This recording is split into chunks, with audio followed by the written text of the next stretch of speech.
On February 19, 2013, maintenance workers at the Cecil Hotel in Los Angeles received a routine complaint.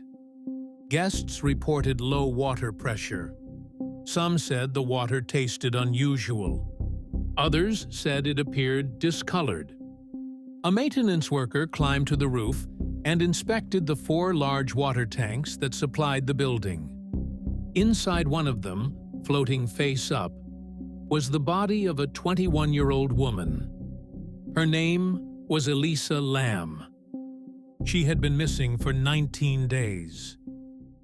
18 days earlier, a security camera inside a hotel elevator had captured the last known footage of Elisa Lam alive. What that footage showed, and what it did not show, would be debated for years afterward. The Cecil Hotel is a 14-story building on Main Street in downtown Los Angeles. It opened in 1924 and operated for decades as a mid-range hotel. By the early 2000s, the property had developed a documented history of criminal incidents and several deaths on the premises. By 2013, it was operating primarily as a budget hotel and hostel. Elisa Lam was a 21-year-old university student from Vancouver, Canada. She had been diagnosed with bipolar disorder and was taking prescribed psychiatric medication. In January 2013, she began a solo trip through California. After visiting San Diego, she traveled to Los Angeles. She checked into the Cecil Hotel on January 26th. Upon arrival, Elisa Lam was assigned to a shared dormitory room. Within days, roommates raised concerns about her behavior to hotel staff. The specific complaints were not publicly detailed. Hotel management subsequently moved her to a private room.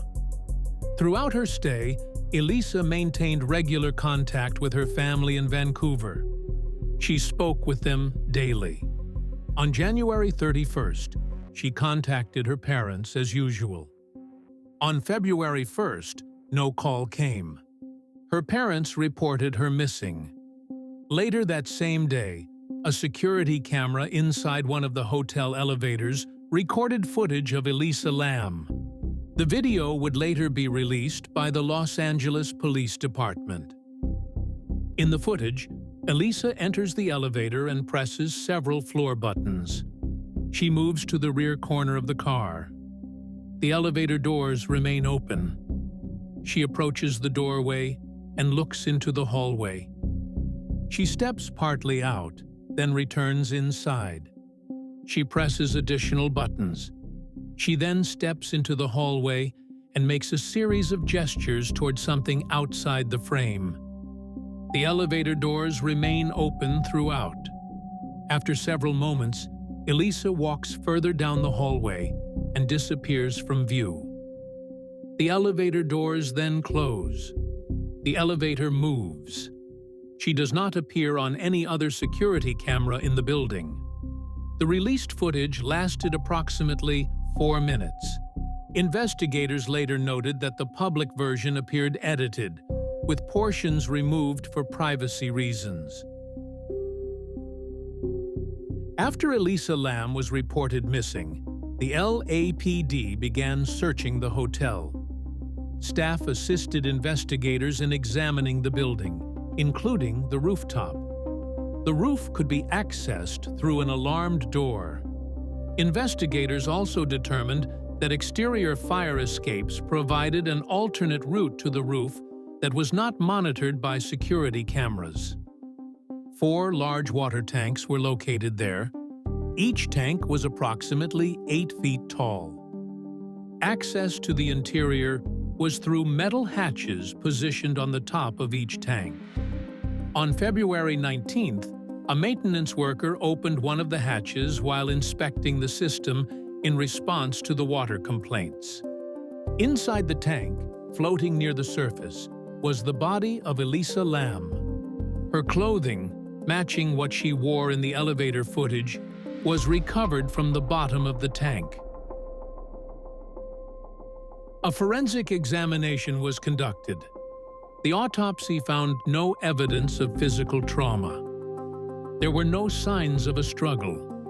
Toxicology results detected no alcohol or illegal drugs in her system. However, the report indicated that the levels of her prescribed psychiatric medication were significantly lower than the therapeutic range. The medication was present, but at insufficient levels. The medical examiner concluded that Elisa Lam had drowned. Bipolar disorder, in the context of undermedication, was listed as a contributing factor. The official cause of death was recorded as accidental drowning. Despite the official findings, several aspects of the case became subjects of public debate. The first concerned the elevator doors.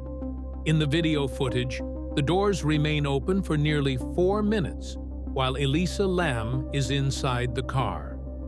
Observers questioned whether this indicated a malfunction or outside interference.